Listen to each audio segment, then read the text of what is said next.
aja. Dikali.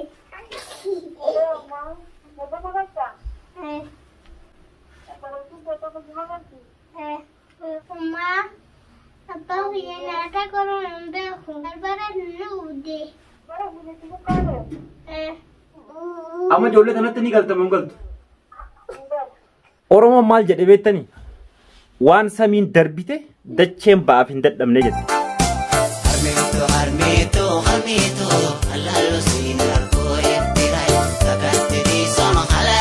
Assalamu alaikum warahmatullahi wabarakatuh. Shamaa harka fuunee daawwattoota hordoftoota keenya jira jirtu nageenyi keessan badhaadha. Salaamanni keenya kan onnee irraa burqee bakka jirtan maratti isin bira haga qabdu isin hin janna. Aarumaani raajuun dhufee kana raajuun sun viidiyoo irraa marette jechuun gad dhiifne ijoollee xiyyaan wal isin hin barsiifne maqaa isaanii isin amma dura hin baranne kanaafuu maqaa isaaniillee ni barattan irraan tana maqaan keenyati. Ayyaatuudha. Maqaan kee wayni? Oromiyaa aywa. Isiin guddoon ayyaantuu jedhamti. Iddaaltuun ammoo Oromiyaa jedhamti maqaan isiiti. Akkasumatti inni Rayyaan jedhama maqaan isaati. Haadhaatti moggaafate. Ansilaa maqaa Oromootiin baasuu barbaade.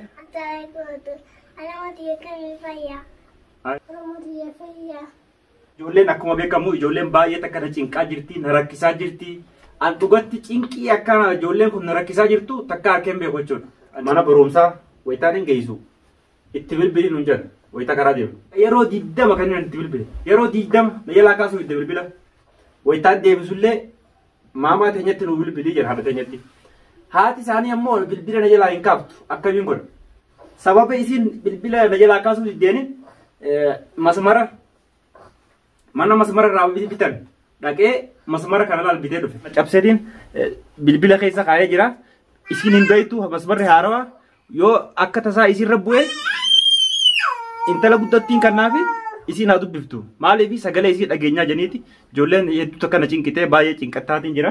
Itti bilbila yoo na jalaa kaafte wajjin haasofina yoo kaasuu baattellee achumaan dhiifna. Ijoolleen tuni gudeeda kiyyarraa biqilte waan ta'eef rabbiitu maqaa kiyyaan biqilche waan ta'eef ijoollee tana akkaan godheetuma nanilleen itti cinqameetuma itti rakkadheetuma yoo rabbii jedhee gara biyyaatillee galfadha. Yoo balleessillee dhiifamu naa godhaadha. Namni bultii wajjin jaare tokko adda bahuun ni ulfaata. Ijoollee fa'aa wajjin godhatan addaan bahuun namatti ulfaata. Nu qofaa miti warri fakkaattiin teenya egaa ilma wajjin dhaltan adda bahelleen silaawwanitti deebi'e hedduu takka bareedaadha. Fakkeenyaaf ammaan tana yooniin fuudhe dhalaa biraa yooniin fuudhe ijoollee tana na jalaa miti akkamittiin fuudha deebi'e. Namoonni tokko tokko haadha ijoollee isaa ari'eet ta biraa fuudha. Ta inni fuudhatuun ijoollee tanaaf maali? Ijoollee tanaaf aayyedaadha sun. Aayyedaan sun ni miti. Inni immoo rakkoo ijoollee tanaa hin argu. Dhiifama naa godhaadha. Daawwattoota hordoftoota keenya akka fuudhee ijoollee tiyya tana namni na jalaa cinquu hin barbaadu. Du'aa naaf godhaa. Ijoollee tiyya haadha qaba, abbaan qaba, isaan biratti hin galfadha. Nu faana turaa ittiin bilbilaa isiniin jedha.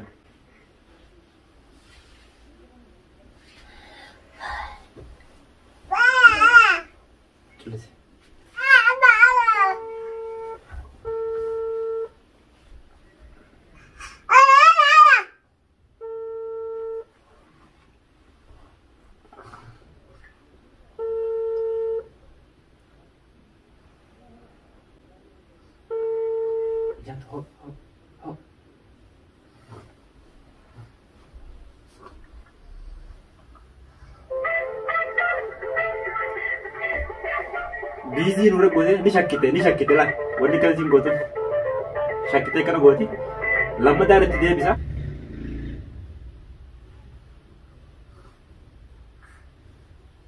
intan rafid ama kan ne kai nan duftu yi kan na ko ronne ba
Jolen tu ne halatenya nufi di halatenya bira nugezi yatena chinku jirtimi. Me ati wonni fetu mali.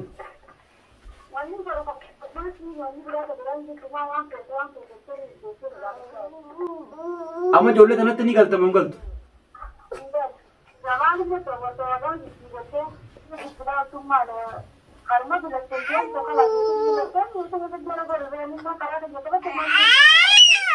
Me mal yatte dimmat. Jolle tane on biye galcheo. Jolle waata kadi mara qabdu.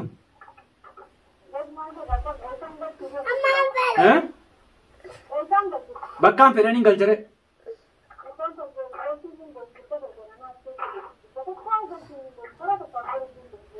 Ati masaana warra arabaa dhiquu si wayya dhuftee mana kana keessa teessee ijoollee tanarraa qabdee ani yuutuubii yoo dalagee si masuruuf maara qofa.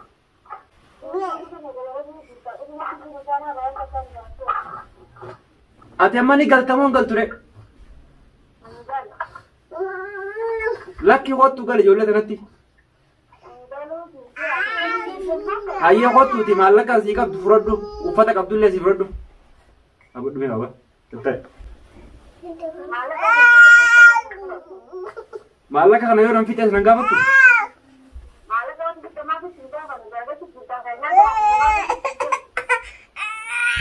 Tas baba uffata.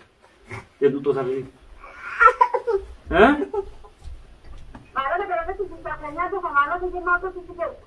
Kottu fudhu dheerurra.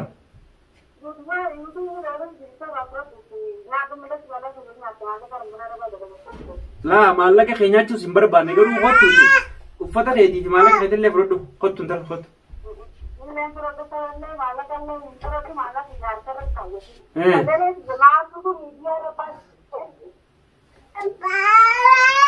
Ankaa YouTube waan kana afaan irratti dalaguudhaaf baradhee.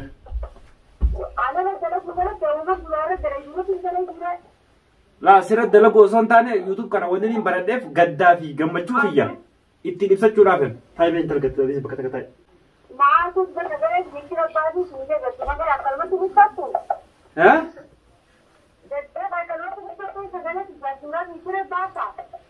Akkamittiin ibsan? Ani akkasii gaa waan kana Oromoon hundinuu dhaga'uu qabdi.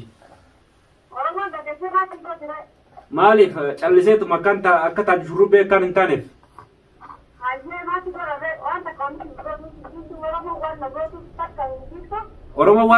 Oromoon naafis ni gooti. Rakkoon an keessa jiru tokko Oromoon akka naa dhageessu hin barbaade. Saniif inni achirra gadhiisee maal federe? Akkam?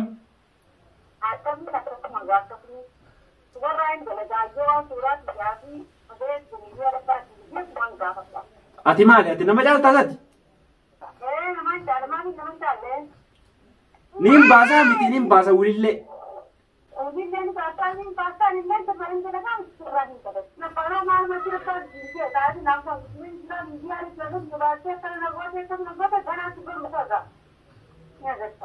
Gaddaabadhu moos garuu dhaabtus jedhe dachiidha.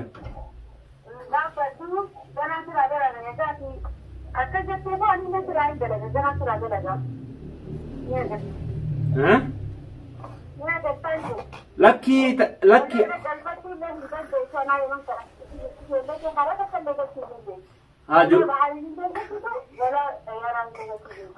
ijoollee galfachuu hin danda'u jechuudha.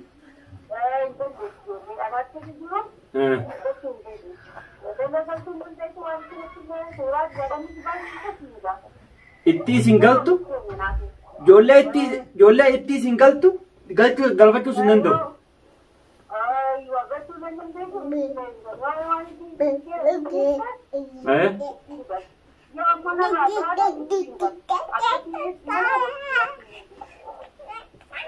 Khalas warra keessanis ammaan tan arraan tan itti bilbileetiin jira. Boruu bilbilaaf naan jedhani. Yoo deebisaa akka keetii kana isaan naas deebisan. Deebisaa akka keetii kana yoo isaan naa deebisan. Khalas anaa fi ati tokkuma.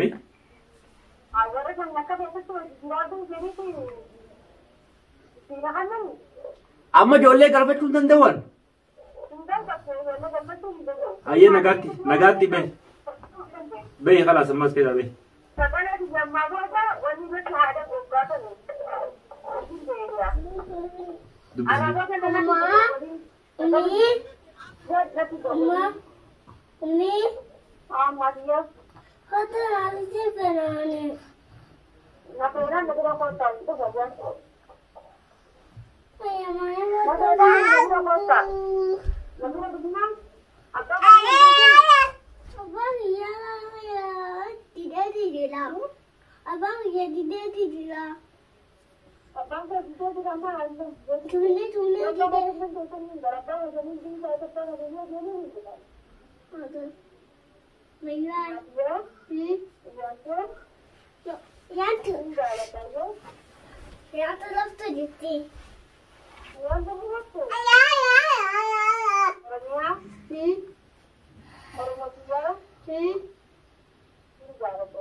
Yooniin an baharaan hin galchine ijoollee tana torbaan tokko keessatti na eeggadhu.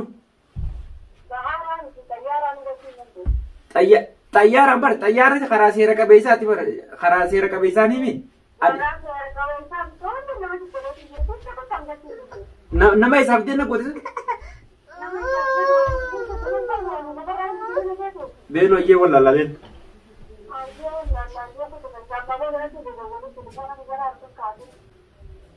Beenoo iyyee. Badasi. Callisi mee. Callisi taa'e. Callisi sindeen nan nammoo dubbatte. Daawwattoota hordoftoota keenya waan isin jette dhageessanii jirtanii suuraa kiyyaa fi sagalee kiyya miidiyaa gubbatti maaltu si baay'isee naan jette. Hedduu takka haasofteerra ijoollee tanaa'uu galfachuu hin dandeessu nama hundaa'uu kallattii jiru si godheetiin jira. Ijoollee tana xayyaaraanis galchuu dandeessu baharaanis galchuu dandeessu naan jette. Kana hundaa'uu waan takka keessan galchu asitti garuu immoo dhalaan waasi gooti maallaqa yoo kannite arabaaf arabni hedduu takka waan biraas godhuu danda'a. Sanumaa utaanaan ani waan takka keessan galchu maaliif dhiirri tokko eega dhiira ta'e rakkoonis ni dhufa bal'oonis ni dhufa jeetii yaada. Ani miidiyaa kana wanni ni baradheef gadda saba kiyyaa gammachuu saba kiyyaa gadda kiyya gammachuu kiyya saniin irratti hojjedhaafiin ani YouTube kana banadhe. Kana waan ta'eef ani YouTube arraas boruus YouTube dalaguu abadan numan dhiisu. Kanaafuu ani isin turellee waan na gootu hin qabdu namni isitillee waan na godhu hin qabu ijoollee tiyya niin galchaa miti niin galchaatti ijoolleen raftee jirti kun kanatti. Daawwattoota hordoftoota keenya kunoo ayyaantuun akkanatti ayyaantuun na jalaa raftee jirti. Oromiyaalleen kun rafuudhaaf rakkataa jirti. Baba. Egaa daawwattoota hordoftoota keenya baay'een aare fuula aariitiin isin dubbadhe dhiifama naa godhaadha. Silaa wanni dhufe tokko numa dhuma nama jiru rakkataa dhiiraan rakkataa kanaafuu daawwattoota hordoftoota keenya du'aa nu godhaa bakka jirtanii waa hundaanuu nu gargaaraa isin jenna. Assalamu alaikum warahmatullahi wabarakatuh.